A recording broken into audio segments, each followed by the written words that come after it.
Hello, it's Diane, the massage mentor, and I'm here live with Nate. Nate, what's going on? I felt like I should have done that little spinny thing with you. You could. I mean, it would be a little. Yeah, a little. Should we do it again? Ready? Let's do it. Oh, there we yes. go. So tell me a little bit about you're a master practitioner with Erik Dalton. Yeah, so I've been practicing massage therapy for about 16 years and was introduced to Erik's work in 2007 and pursued his work, and then with some sidetracking between building a practice, I finally got my MMT in 2018. And that was in Costa Rica, and no way. Yeah, so that was like what an honor to get it in such a beautiful place. I'm not a well-traveled guy, so Costa Rica was like so amazing. And it was shortly after I had done prior a lot of teaching assisting for Erik and one of his former teachers, Paul Kelly, for a couple years, and finally. Right after Costa Rica, Kim and I started having the conversation to start to be a teacher for Erik. And so where are you teaching? Where can we find... I think I saw a little bit of you online that you are teaching, so tell me a little bit more about where you're teaching. Yeah, absolutely. So, of course, we all experienced the pandemic, and as I say, everyone's had a story from that. So I've stuck to my home state of Connecticut. Connecticut! But yeah, and I ended up teaching 6 workshops this year. And all within Connecticut, 5 of them in Southington, and as well as Bristol, Connecticut. And right now I'm planning to head to, as long as the borders are open, Kingston, Ontario in October. If the borders stay open, that'll be my first workshop for the fall. I'm taking a break this summer, of course, because we're in Oklahoma and we wanted to plan this year. So tell me a little bit about your teaching style. How would you describe that? So I would say I've always prided myself as a technician, and I've always prided myself as wanting a long career. You know, that was such a thing in my early days of massage. People would tell me, man, you're only going to do this for 10 years, or you're only going to see 20. I heard they told me too. Yeah, I mean, so you heard. How sad is that? It's really sad, and you heard all those scary things, and I'm like, and they could, you could only see 20 clients a week. But I love being in my room. I see about 35 clients a week because I love it. That's where I'm at. So I pride myself as a technician. I pride myself of wanting to see therapists have long careers, and I have a very less is more attitude. So I like to convey that. Certainly we're moving into more evidence-informed therapy, and I like to make that a part of my work as well. So tell us what it's like to be a TA here at the Dalton, Oklahoma City Conference. Yeah, it's exciting. I've been to this several times, and you're in a room with not only some of there's a saying, right? Standing on the shoulders of giants, right? So people like Erik and James and Art Riggs and some of my favorite people are here, and the energy's awesome. 200 people in a room. What a great group, and everyone's just excited. Of course, we haven't been around each other in almost a year and a half, 2 years, so the energy's just always awesome. And I can't say enough for how intimate it is still. You know, I feel like that's one of the things that I can't stress enough if anyone's on the fence, because when I heard there was 200 people going to be here, I was like, but now that I'm here, I mean, Erik was in the midst of the crowd. He still is. He's walking around kind of making sure everyone's okay. Erik's always been, he's always been reachable. And there's 14 assistants here as well, so everybody's getting the help that they need. We're here for the students this weekend, so 200 sounds like a lot, but it's very intimate, absolutely. And Nate, we'll keep our eye open for you, and I'll have to have you on for a more intimate interview at another time. I love Would you be down with that? I would so be down with it. So great to meet Diane this weekend. She's doing a lot of great things out there, and I'm excited for that. Thank you. Thank you, Nate. I'm going to go and wander around a little bit. Do it, girl. Thank you so much. We're going to keep wandering. Ladies. Hi, I'm here. I'm here visiting with... Kim has asked that I visit all the TAs. Ah, you saved the best for last. We're like, oh, look, we can even do this. Oh, we're both in there. Like your phone doesn't like that. No, it doesn't. Anyway, so we'll do one at a time. Sure. So I'm Diane. Hi, what's going on? Laura Boozer. Laura Boozer. Tell me a little bit about everything, Erik, and what you're doing, and are you teaching, where you're working, where you're from, everything. Oh, that's a lot. Okay, so I'm Laura Boozer. I'm from Elizabethtown, Kentucky. Started bodywork back in early 2000s. Found Erik around 2006. I think I would actually say the first class I took, I was overwhelmed. Had not a clue. I'm like, oh my gosh. But it was that first awareness that, wait a minute, I don't just do massage. Like, I'm learning stuff that maybe I can actually have a intelligent conversation with the medical world. And wait a minute, are we supposed to be doing this stuff? Because you're so ingrained into relaxing massage. So that was my first confidence builder, we'll say, to assessment and injury and therapeutic work. And then the journey just kept going from there. I've taken so many classes, but I always would come. I've noticed, wait, I have to say something. I've noticed you. I've noticed her. You walk around, you're very confident. So I can tell, and I've noticed you with a lot of students being very helpful. So do you think that comes from kind of working with Erik, or just from years of experience, or is it just a personality thing? Look, we're getting deep. Ooh, we're getting deep. Yeah, this is good.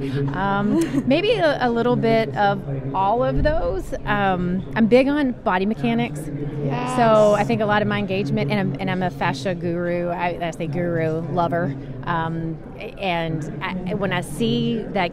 Maybe a big thing to say is when you learn massage, I hate to say this, but I don't think most people really understand when they're engaging fascia. Like they're rubbing on tissue. And I'm passionate about, like Sue Hitzman, she's really got me. Sue Hitzman, love that. Sue. Just, it was a light bulb moment when I took that to really understand fascia and engagement of it. So I think sometimes when some of our big educators start talking so much, so many of us are on such a lower level, so to speak, or not as many layers of education, that we think we're engaged, but we're not, right? So I am so passion-driven on body mechanics and truly engagement of fascia and understanding your intention. Oh my gosh, I Intention. love this. I have to get close so we can both be seen. Because these are the kinds of things that I'm dreaming about, hearing from people. And body mechanics, one, absolutely. Yes. How you present and how you approach a client is so important, because it's going to be counterproductive. It's the basics. So when we talk now so much about trust and confidence, so much of it is the just the simple things, the touch, like how I'm holding your joint, right? How I'm supporting it and molding to it. And a lot of therapists get so overwhelmed with, I don't know how to learn all these pathways and all this stuff. You know what? Let go of all that and let's roll it back to the basics. What is the intention of this technique? Oh, we're trying to take the humeral head, the shoulder, the ball, the bone, and move it around. Yeah, so we don't have to learn words like oscillate and, distract and things that are scary, like, ooh, are we even supposed to do that? No, let's just go back to basics. The intention is to create joint space, hydrate the fascia, create space, get some movement, right, and get it back to normal, if we want to call it. It's normal word. Normal maybe. I mean, doesn't live in the body, really. Normal. What's normal? But alignment, to what proper alignment of structure should have been to begin with, and just go by the basics. You could even say one human being helping another human being. What? Stop it. Like, well, okay, that's what I love about Oklahoma. Look at the knowledge in this room. Wow. Everything from James Waslowski to Charlie Till, like people that I studied 20 years ago, and like, oh, if I could only meet them. I don't even know if some people in this room understand the experience and knowledge, and now they're coming together. So go back to Sue again with a lot of her education and research, the Global Fascial Symposium. We're getting researchers working together. What a profound idea. But yes, it's connection and confidence coming more from knowing the basics. How can you teach it if you don't understand the basics, right? And what do you think? I think we're going to have to talk again. We talk all day. There may be too much energy for this. Okay. So I just got so excited I forgot what I was going to say. Are you my sister? I don't know. I totally forget. Anyway. So, okay. Welcome back. So anything else? Don't ever think that you know it all. Oh my, yes. Drop the ego. Drop the ego. Drop the ego, and know that about the time you think you know it, you better start unthinking that, like, because we're a human body, and I think sometimes we get entrapped in those traps with our not just athletes, of our clients. I've had this person. I have an amazing man, Jim Lever, every Tuesday, 10:15. If he and I are in town for how long have we been married, Jim? 17 years, I think. Oh, yeah. 17 years married. And he is can I say a bad word? He is a badass. He's 63-ish, still racing bikes with younger guys. Why? Because we're keeping his fascia hydrated. We're keeping him in alignment. There's the word. We're back to the basics every time. And I don't just assume, hey, Jim, how are you today? Come on in. Okay, great. How's the kids? No. What are we doing? How'd you feel after last time? What are you going to do? What do you have on your training schedule this week? So it dictates what I do and what my intention is for that session. So never get lazy or stagnant. Really, and never lose the consultation, like the power of the consultation. Right. I said it could be as simple. I don't know about you. As why don't you just if you feel bored, move your table or something, or like read a book. So how could you get bored with them? I mean, I've had a problem with that one for years because there's so much and I don't know about you, but the deeper you dive into body work, the deeper you dive into yourself. Oh gosh, yes. I mean, that's a whole nother. Oh my gosh, yes. I'll admit, I was the first person in coming into massage because I have a sports background that I wanted to work with athletes and I wanted to work with pro team, and not that that's not amazing, but the more I got into that, was that really me wanting to work with it to help them, or for my ego side to be I work with athletes. I mean, honestly, like you just said to your testament, the more you learn, the more humble that you become. But you have to be, like in this setting, very vulnerable and know that if I was here because I know it all, what? So when you come in, being open, definitely be open to receiving some suggestions of how to not do it right or wrong. There's no right or wrong, I don't think, with the human body and how you work. It's about intention. And can we do it a little better? Can we work a little smarter? And, sometimes that feedback isn't well received, and that hurts my heart because I want to go, excuse me, how much money did you actually pay to be here? Okay, take a deep breath, open the diaphragm, let it go. How many clients did you see this week? That's right. So, yeah, I'm the same way. And I think, too, I think, one, we're going to have to talk again. Yes. Because we'll be here all day. But I think, too, would you agree, and could you say, I mean, life's a we program. 100%. Like, we can't learn everything we need to learn on our own, or we'd have our own planets. No, that's right. And don't you think, too, like, as you progress through life, you go through stages, and everything is about learning, right? Every challenge presented is presented for you to learn from it. So, like, I'm at the stage, we'll call it, of life now, where I have 4 children. 3 are grown and out of the house. She has 4 children. And a grandbaby.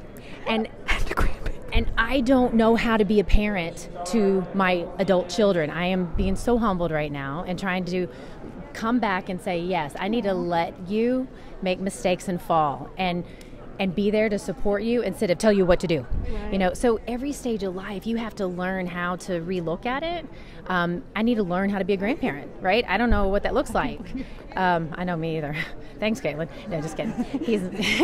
But seriously, it's if you can just embrace the time you have instead of looking to the next time. Yes, just enjoy the moment. Yes. And communicating with each other, asking questions. If you see somebody doing something you've never done, I think I learned more being a TA, obviously.